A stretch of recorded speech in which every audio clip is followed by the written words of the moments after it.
Chapitre 37. Il me serait impossible de peindre la succession des sentiments qui agitèrent le professeur Lidenbrock. La stupéfaction, l'incrédulité et enfin la colère. Jamais je ne vis un homme si décontenancé d'abord, si irrité ensuite. Les fatigues de la traversée, les dangers courus, tout était recommencé. Nous avions reculé au lieu de marcher en avant. Mais mon oncle reprit rapidement le dessus. « Ah, la fatalité me joue de pareils tours !» s'écria-t-il. « Les éléments conspirent contre moi. L'air, le feu et l'eau combinent leurs efforts pour s'opposer à mon passage. Eh bien, l'on saura ce que peut ma volonté. Nous verrons qu'il importera de l'homme ou de la nature. » Debout sur le rocher irrité, menaçant Otto Lidenbrock, pareil au farouche, Ajax semblait défier les dieux. Mais je jugeais à propos de l'intervenir et de mettre un frein à cette fougue insensée. « Écoutez-moi, lui dis-je d'un ton ferme. Il y a une limite à toute ambition ici-bas. Il ne faut pas lutter contre l'impossible. Nous sommes mal équipés pour un voyage sur mer. 500 lieues ne se font pas sur un mauvais assemblage de poutres avec une couverture pour voile, un bâton en guise de main et contre les vents déchaînés. Nous ne pouvons gouverner, nous sommes le jouet des tempêtes. Et c'est agir en fou que de tenter une seconde fois cette impossible traversée. De ces raisons toutes irréfutables, je pus dérouler la série pendant 10 minutes sans être interrompu. Mais cela vient uniquement de l'inattention du professeur qui n'entendit pas un mot de mon argumentation. « Au radeau !» s'écria-t-il. Telle fut sa réponse. J'eus beau faire supplier, m'emporter, je me heurtai à une volonté plus dure que le granit. Hans achevait en ce moment de réparer le radeau. On eût dit que cet être bizarre devinait les projets de mon oncle, avec quelques morceaux de surtarbandure. Il avait consolidé l'embarcation, une voile s'y élevait déjà, et le vent jouait dans ses plis flottants. Le professeur dit quelques mots au guide et aussitôt celui-ci d'embarquer les bagages et de tout disposer pour le départ. L'atmosphère s'était assez pure et le vent nord-ouest tenait bon. Que pouvais-je faire? Résister seul contre deux? Impossible. Si encore Hans se fût joint à moi, mais non. Il semblait que l'Islandais eût mis de côté toute volonté personnelle et fait vœu d'abnégation. Je ne pouvais rien obtenir d'un serviteur aussi inféodé à son maître. Il fallait marcher en avant. J'allais donc prendre sur le radeau ma place accoutumée quand mon oncle m'arrêta de la main. « Nous ne partirons que demain, dit-il. » Je fis le geste d'un homme résigné à tout. « Je ne dois rien négliger, reprit-il, et puisque la fatalité m'a poussé sur cette partie de la côte, je ne la quitterai pas sans l'avoir reconnue. » Cette remarque sera comprise quand on saura que nous étions revenus au rivage du nord, mais non pas à l'endroit même de notre premier départ. Port Gleben devait être situé plus à l'ouest. Rien de plus raisonnable dès lors que d'examiner avec soin les environs de ce nouvel atterrissage. « Allons à la découverte, dis-je. » Et laissant Hans à ses occupations, nous voilà partis. L'espace compris entre les roulées de la mer et le pied des contreforts était fort large. On pouvait marcher une demi-heure avant d'arriver à la paroi des rochers. Nos pieds écrasés d'innombrables coquillages de toutes formes et de toutes grandeurs, où vécurent les animaux des premières époques. J'apercevais aussi d'énormes carapaces dont le diamètre dépassait souvent 15 pieds. Elles avaient appartenu à ces gigantesques glyptodons de la période Pliocène, dont la tortue moderne n'est plus qu'une petite réduction. En outre, le sol était semé d'une grande quantité de débris pierreux, sorte de galets arrondis par la lame et rangés en lignes successives. Je fus donc conduit à faire cette remarque que la mer devait autrefois occuper cet espace. Sur les rocs épars, et maintenant hors de ses attentes, les flots avaient laissé les traces évidentes de leur passage. Ceci pouvait expliquer jusqu'à un certain point l'existence de cet océan, à 40 lieues au-dessous de la surface du globe. Mais suivant moi, cette masse liquide devait se perdre peu à peu dans les entrailles de la terre. Et elle provenait évidemment des eaux de l'océan qui se firent jour à travers quelques fissures. Cependant, il fallait admettre que cette fissure était actuellement bouchée, car toute cette caverne, ou mieux, cet immense réservoir se fit rempli dans un temps assez court, peut-être même cette eau ayant eu à lutter contre des feux souterrains. S'était-elle vaporisée en partie? De là l'explication des nuages suspendus sur notre tête et le dégagement de cette électricité qui créait des tempêtes à l'intérieur du massif terrestre. Cette théorie des phénomènes dont nous avions été témoins me paraissait satisfaisante, car pour grandes que soient les merveilles de la nature, elles sont toujours explicables par des raisons physiques. Nous marchions donc sur une sorte de terrain sédimentaire, formé par des eaux comme tous les terrains de cette période si largement distribués à la surface du globe. Le professeur examinait attentivement chaque interstice de roche, qu'une ouverture exista, et il devenait important pour lui d'en sonder la profondeur. Pendant 1 mille, nous avons côtoyé les rivages de la mer Lidenbrock quand le sol changea subitement d'aspect.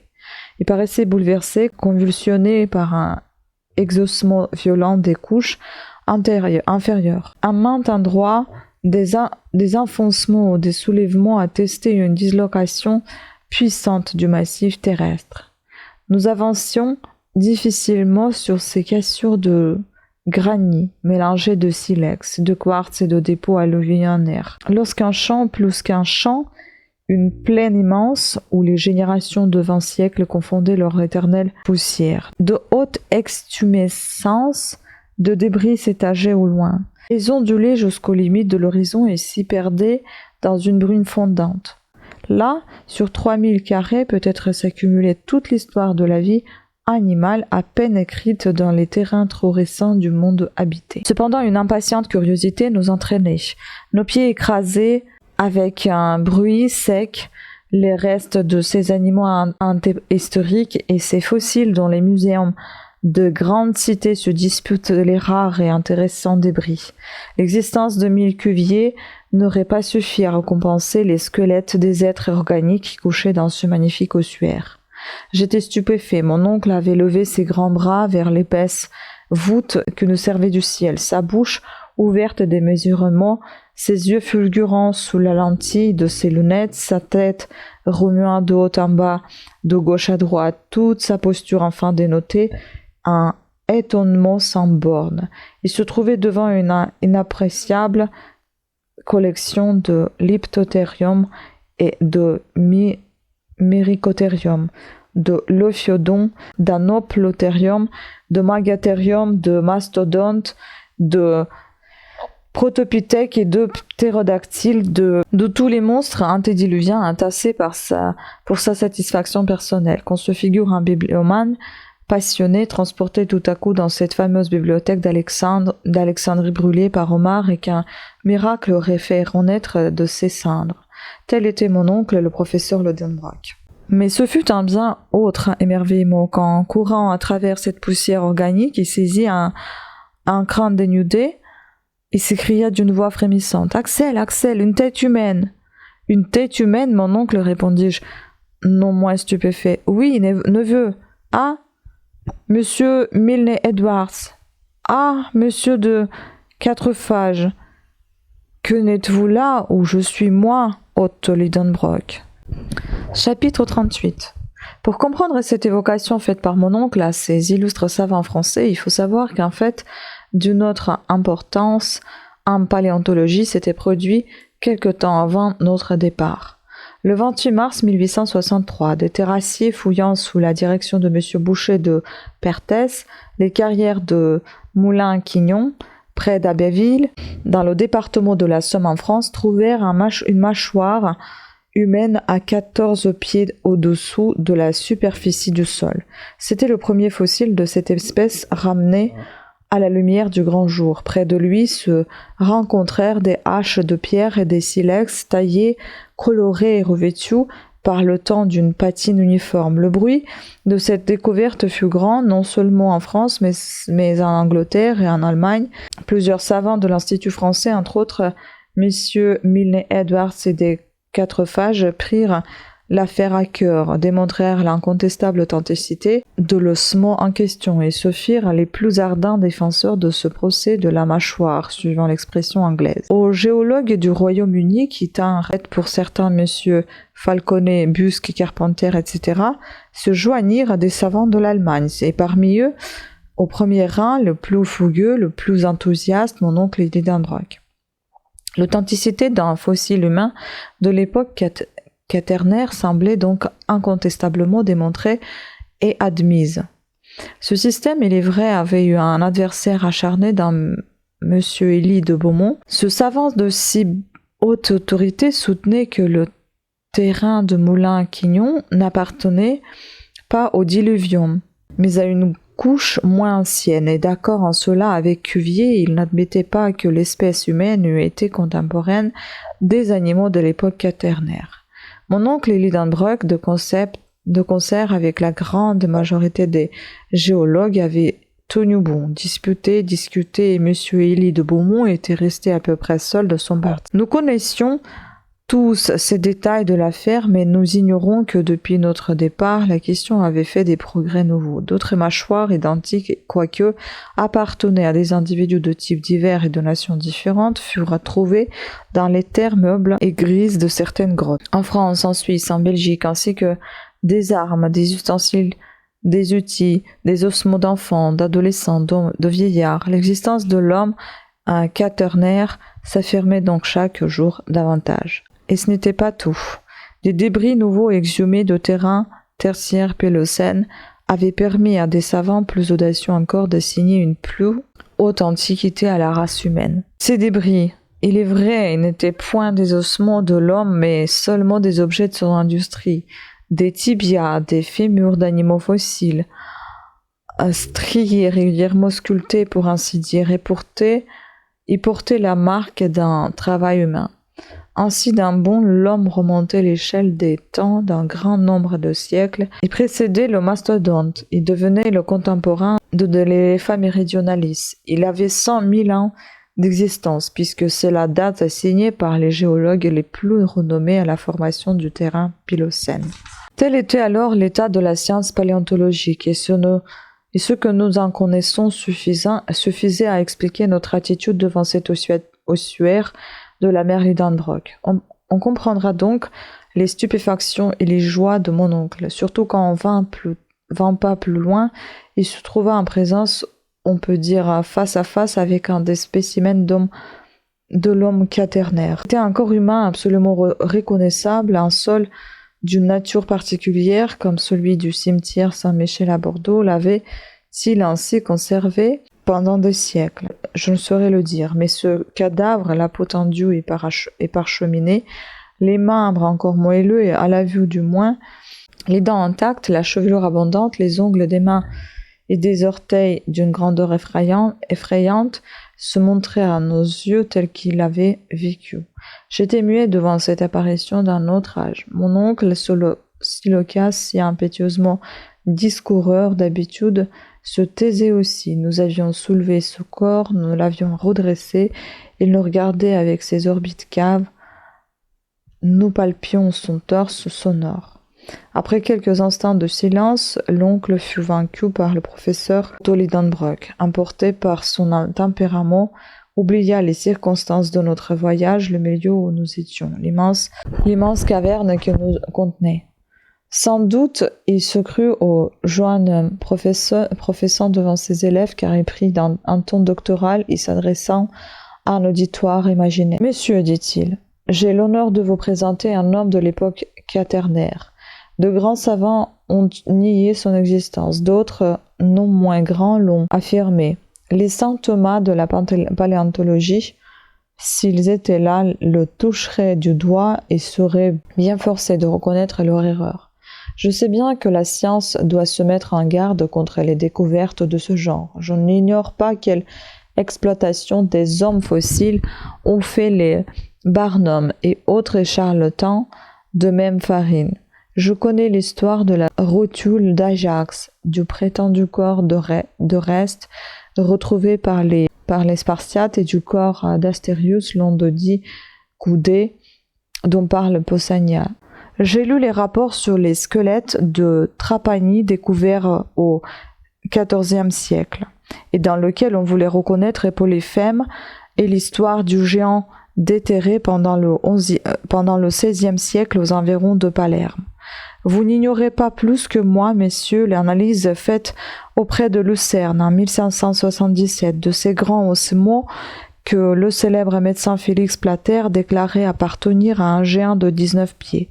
J'ai dévoré les traités de Cassagnon et tous ses mémoires, brochures, discours et contre-discours publiés à propos du squelette du roi Décembre Teutobochius, l'envahisseur de la Gaule, exhumé d'une sablonnière du Dauphiné en 1613. Au XVIIIe siècle, j'aurais combattu avec Pierre Camper l'existence des préadamites de Scheuchzer. J'ai eu entre les mains l'écrit comme gigant. Ici reparut l'infirmité naturelle de mon oncle, qui à un public ne pouvait pas prononcer les mots difficiles. L'écrit nommé gigant, reprit-il. Il ne pouvait aller plus loin. Gigantéo. Impossible. Le mot malencontreux ne voulait pas sortir. On aurait bien ri au Joannum. Gigantostéologie, acheva de dire le professeur Lidenbrock entre deux jurons, puis continuant de plus belle et s'animant. Oui, messieurs, je sais toutes ces choses. Je sais aussi que Cuvier et Blumenbach ont reconnu dans ces ossements de simples os de mammouths et autres animaux de l'époque quaternaire.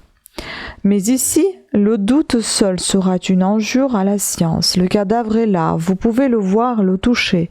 Ce n'est pas un squelette, c'est un corps intact, conservé dans un but uniquement anthropologique. Je voulais bien ne pas contredire cette assertion. Si je pouvais le laver dans une solution d'acide sulfurique, dit encore mon oncle, j'en ferais disparaître toutes les parties terreuses et ces coquillages resplendissants qui sont incrustés en lui, mais le précieux dissolvant me manque. Cependant, tel il est, tel ce corps nous racontera sa propre histoire. Ici, le professeur prit le cadavre fossile et le manœuvra avec la dextérité d'un montreur de curiosité. « Vous le voyez, reprit-il. Il n'a pas 6 pieds de long et nous sommes loin de prétendus géants. Quant à la race à laquelle il appartient, elle est incontestablement caucasique. C'est la race blanche, c'est la nôtre. Le crâne de ce fossile est régulièrement ovoïde, sans développement des pommettes, sans projection de la mâchoire, elle ne présente aucun caractère de ce prognatisme qui modifie l'angle facial. » La note de bas de page.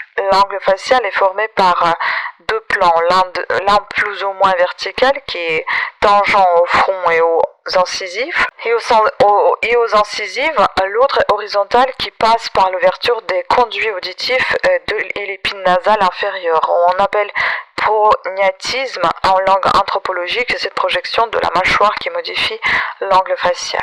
Mesurez cet angle, il est presque en 90 degrés, mais j'irai plus loin encore dans le chemin des déductions et j'oserais dire que cet échantillon humain appartient à la famille japétique répandue depuis les Andes jusqu'aux limites de l'Europe occidentale. Ne souriez pas, messieurs. Personne ne souriait, mais le professeur avait une telle habitude de voir les visages s'épanouir pendant ses savantes dissertations. Oui, reprit-il avec une animation nouvelle, c'est là un homme fossile et contemporain des mastodontes dont les ossements emplissent cet amphithéâtre. Mais de vous dire par quelle route il est arrivé là, comment ses couches où il était enfoui ont glissé jusque dans cette énorme cavité du globe, c'est ce que je ne me permettrai pas. Sans doute à l'époque quaternaire, des troubles considérables se manifestaient encore dans l'écorce terrestre. Le refroidissement continu du globe produisait des cassures, des fentes, des failles ou des vallées vraisemblablement une partie du terrain supérieur. Je ne me prononce pas, mais enfin l'homme est là, entouré des ouvrages de sa main, de ses haches, de ses silex taillés qui ont constitué l'âge de pierre et à moins qu'ils n'y sont venus, qu'au moins un touriste, un pionnier de la science. Je ne puis mettre en doute l'authenticité de son antique origine. Le professeur se tut et j'éclatai en applaudissements unanimes. D'ailleurs, mon oncle avait raison et de plus avant que son neveu eusse été fort empêché de le combattre. Autre indice, ce corps fossilisé n'était pas le seul de l'immense ossuaire. D'autres corps se rencontraient à chaque pas que nous faisions dans cette poussière et mon oncle pouvait choisir le plus merveilleux de ces échantillons pour convaincre les incrédules. En vérité, c'était un étonnant spectacle que celui de ces générations d'hommes et d'animaux confondus dans ce cimetière. Mais une question grave se présentait que nous n'osions résoudre. Ces êtres animés avaient-ils glissé par une convulsion du sol vers les rivages de la mer Lidenbrock alors qu'ils étaient déjà réduits en poussière? Ou plutôt vécurent-ils ici? dans ce monde souterrain, sous ce ciel factice naissant et mourant comme les habitants de la terre. Jusqu'ici, les monstres marins, les poissons seuls nous étaient apparus vivants. Quelques hommes de l'abîme erraient-ils encore sur ces grèves désertes? Chapitre 39. Pendant une demi-heure encore, nos pieds foulèrent ces couches d'ossements. Nous allions en avant, poussés par une ardente curiosité. Quelle autre merveille renfermait cette caverne, quel trésor pour la science. Mon regard s'attendait à toutes les surprises, mon imagination à tous les étonnements. Les rivages de la mer avaient depuis longtemps disparu derrière les collines de l'ossuaire. L'imprudent professeur, s'inquiétant peu de s'égarer, m'entraînait au loin. Nous avancions silencieusement, baignés dans les ondes électriques. Par un phénomène que je ne puis expliquer, et grâce à sa diffusion complète, alors la lumière éclairait uniformément les diverses faces des objets. Son foyer n'existait plus en un point déterminé de l'espace et elle ne produisait aucun effet d'ombre. On aurait pu se croire en plein midi et en plein été au milieu des régions équatoriales, sous les rayons verticaux du soleil. Toute vapeur avait disparu. Les rochers, les montagnes lointaines, quelques masses confuses des forêts éloignées prenaient un étrange aspect sous l'égale distribution du fluide lumineux. Nous ressemblions à ce fantastique personnage d'Hoffmann qui a perdu son ombre. Après une marche d'un mille, apparut la lisière d'une forêt immense, mais non plus un de ces bois de champignons qui avoisinaient Port Greben. C'était la végétation de l'époque tertiaire dans toute sa magnificence. De grands palmiers d'espaces aujourd'hui disparus, de superbes palmacites, des pins, des cypres, des cyprès, des thuyas, représentaient la famille des conifères et se reliaient entre eux par un réseau de lianes inextricables. Un tapis de mousse et d'hépatique revêtait moelleusement le sol. Quelques ruisseaux murmuraient sous ces ombrages, peu dignes de ce nom, puisqu'ils ne produisaient pas d'ombre. Sur leurs bords croissaient des fougères arborescentes, semblables à celles des serres chaudes du globe habité. Seulement la couleur manquait à ces arbres, à ces arbustes, à ces plantes. Privés de la vivifiante chaleur du soleil, tout se confondait dans une teinte uniforme brunâtre et comme passée. Les feuilles étaient dépourvues de leur verdeur et les fleurs elles-mêmes si nombreuses à cette époque tertiaire qui les vit naître alors sans couleur et sans parfum semblaient faites d'un papier décoloré sous l'action de l'atmosphère. Mon oncle, Lidenbrock, s'aventura sous ces gigantesques taillis. Je le suivis non sans une certaine appréhension. Puisque la nature avait fait là les frais d'une alimentation végétale, pourquoi les redoutables mammifères ne s'y rencontreraient-ils pas? J'apercevais dans ces larges clairières que laissaient les arbres abattus et rongés par le temps des légumineuses, des acérines, des rubiacées et mille arbrisseaux comestibles, chers aux ruminants de toutes les périodes. Puis apparaissaient, confondus entremêlés, les arbres des contrées si différentes de la surface du globe, le chêne croissant près du palmier, l'eucalyptus australien s'appuyant du sapin de la Norvège, le bouleau du Nord confondant ses branches avec les branches du coris zélandais. C'était à confondre la raison des classificateurs les plus ingénieux de la botanique terrestre. Soudain, je m'arrêtai. De la main, je retins mon oncle. La lumière diffuse permettait d'apercevoir les moindres objets dans la profondeur des taillis. J'avais cru voir, non, réellement de mes yeux, je voyais des formes immenses s'agiter sous les arbres. En effet, c'étaient des animaux gigantesques, tout un troupeau de mastodontes, non plus fossiles mais vivants, et semblables à ceux dont les restes furent découverts en 1801 dans les marais de l'Ohio. J'apercevais ces grands éléphants dont les trompes grouillaient sous les arbres comme une légion de serpents. J'entendais le bruit de leurs longues défenses dont l'ivoire taraudait les vieux troncs. Les branches craquaient, les feuilles arrachées par masses considérables s'engouffraient dans la vaste gueule de ces monstres. Ce rêve où j'avais vu renaître tout ce monde, des temps antéhistoriques, des époques ternaires et quaternaires, se réalisait donc enfin, et nous étions là, seuls, dans les entrailles du globe, à la merci de ces farouches habitants. Mon oncle regardait. « Allons, dit-il tout d'un coup en me saisissant le bras. « En avant, en avant !»« Non, m'écriai-je, non. Nous sommes sans armes. Que ferions-nous au milieu de ce troupeau de quadrupèdes géants ? Venez, mon oncle, venez. Nulle créature humaine ne peut braver impunément la colère de ces monstres. Nulle créature humaine. répondit mon oncle en baissant la voix. Tu te trompes, Axel. Regarde. Regarde là-bas. Il me semble que j'aperçois un être vivant, un être semblable à nous, un homme. Je regardai, haussant les épaules et décidé à pousser l'incrédulité jusqu'à ses dernières limites. Mais quoique j'en il fallut bien me rendre à l'évidence. En effet, en moins d'un quart de mille, appuyé au tronc d'un kauris énorme, un être humain, un proté de ces contrées souterraines, un nouveau fils de Neptune gardait cet innombrable troupeau de mastodontes. Imanis pecoris custos imanior ipse. Oui, imanior ipse, ce n'était plus l'être fossile dont nous avions relevé le cadavre dans l'ossuaire, c'était un géant capable de commander à ces monstres. Sa taille dépassait 12 pieds, sa tête grosse comme la tête d'un buffle disparaissait dans les broussailles d'une chevelure inculte. On eût dit une véritable crinière semblable à celle de l'éléphant des premiers âges. Il brandissait de la main une branche énorme, digne houlette de ce berger antédiluvien. Nous étions restés immobiles, stupéfaits, mais nous pouvions être aperçus, il fallait fuir. « Venez, venez !» m'écriai-je, en entraînant mon oncle qui pour la première fois se laissa. Un quart d'heure plus tard, nous étions hors de la vue de ce redoutable ennemi. Et maintenant que j'y songe tranquillement, maintenant que le calme s'est refait dans mon esprit, que des mois se sont écoulés depuis cette étrange et surnaturelle rencontre, que penser, que croire? Non, c'est impossible, non. Nos sens ont été abusés, nos yeux n'ont pas vu ce qu'ils voyaient. Nulle créature humaine n'existe dans ce monde subterrestre. Nulle génération d'hommes n'habite ces cavernes inférieures du globe sans se soucier des habitants de sa surface, sans communication avec eux. C'est insensé, profondément insensé. J'aime mieux admettre l'existence de quelque animal dont la structure se rapproche de la structure humaine, de quelques singes de première époque géologique, de quelques protophytèques, de quelques mésopithèques, semblables à celui que découvrit M. Lartet dans le gîte ossifère de Samson. Mais celui-ci dépassait par sa taille toutes les mesures données par la paléontologie moderne. N'importe. Un singe, oui, un singe, si invraisemblable qu'il soit, mais un homme vivant et avec lui toute une génération enfouie dans les entrailles de la terre, jamais. Cependant, nous avions quitté la forêt claire et lumineuse, muets d'étonnement, accablés sous une stupéfaction qui touchait à l'abrutissement.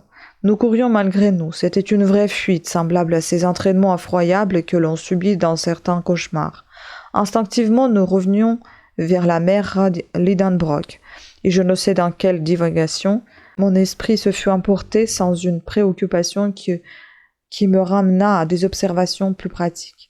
Bien que je fusse certain de fouler un sol entièrement vierge de nos pas, j'apercevais souvent des agrégations de rochers dont la forme rappelait ceux de Poggreben. Cela confirmait d'ailleurs l'indication de la boussole et notre retour involontaire au nord de la mer Lidenbrock. C'était parfois à s'y méprendre. Des ruisseaux et des cascades tombaient par centaines des saillies de roc. Je croyais revoir la couche de Surtarbrandur, notre fidèle Ansbach, et la grotte où j'étais revenu à la vie. Puis quelques pas plus loin, la disposition des contreforts, l'apparition d'un ruisseau, le profil surprenant d'un rocher venait me rejeter dans le doute. Je fis part à mon oncle de mon indécision. Il hésita comme moi. Il ne pouvait s'y reconnaître au milieu de ce panorama uniforme. Évidemment, lui dis-je, nous n'avons pas abordé à notre point de départ, mais la tempête nous a ramenés un peu au-dessous, et en suivant le rivage, nous retrouverons Poggreben. Dans ce cas, répondit mon oncle, il est inutile de continuer cette exploration, et le mieux est de retourner au radeau. Mais ne te trompes-tu pas, Axel? Il est difficile de se prononcer, mon oncle, car tous ces rochers se ressemblent.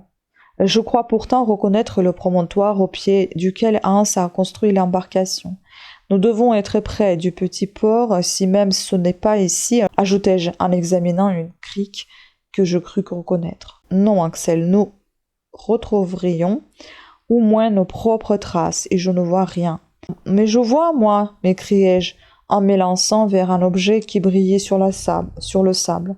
Qui est-ce donc? Ceci, répondis-je, et je montrai à mon oncle un poignard couvert de rouille que je venais de ramasser. « Tiens, dit-il, tu avais donc emporté cette arme avec toi? Moi, aucunement, mais vous? Non, pas que je sache, répondit le professeur, je n'ai jamais eu cet objet en ma possession. Voilà qui est particulier. Mais non, c'est très simple, Axel. Les Islandais ont souvent des armes de cette espèce et Hans, à qui celle-ci appartient, l'aura perdue. Je secouai la tête. Hans n'avait jamais eu ce poignard en sa possession. Est-ce donc l'arme de quelque guerrier antédiluvien, m'écriai-je, d'un homme vivant, d'un contemporain, de ce gigantesque berger? Mais non, ce n'est pas un outil de l'âge de pierre, pas même de l'âge de bronze, cette lame est d'acier.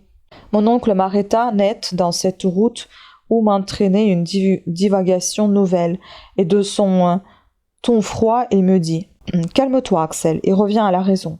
Ce poignard est une arme du XVIe siècle, une véritable dague, de celle que les gentilshommes portaient à leur ceinture pour donner le coup de grâce.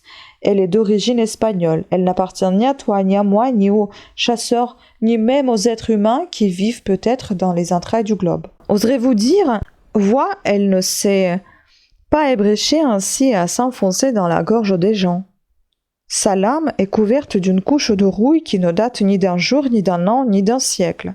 Le professeur s'animait suivant son habitude, en se laissant emporter par son imagination. « Axel, reprit-il, nous sommes sur la voie de la grande découverte. Cette lame est restée abandonnée sur le sable depuis 100, 200, 300 ans, et s'est ébréchée sur le roc de cette mer souterraine. Mais elle n'est pas venue seule, m'écriai-je. Elle n'a pas été se tordre d'elle-même. Quelqu'un nous a précédés. Oui, un homme. Et cet homme a gravé son nom avec ce poignard. Cet homme a voulu encore une fois marquer de sa main la route du centre. Cherchons et cherchons. Et prodigieusement intéressés, nous voilà longeant la haute muraille, interrogeant les moindres fissures qui pouvaient se changer en galerie. Nous arrivâmes ainsi à un endroit où le rivage se resserrait. La mer venait presque baigner le pied des contreforts, laissant un passage large d'une toise au plus. Entre deux avancées de roc, on apercevait l'entrée d'un tunnel obscur. Là, sur une plaque de granit, apparaissaient deux lettres mystérieuses à demi rongées, les deux initiales de hardi et fantastique voyageur. « A.S. » s'écria mon oncle. « Arne Saknussemm, toujours Arne Saknussemm. »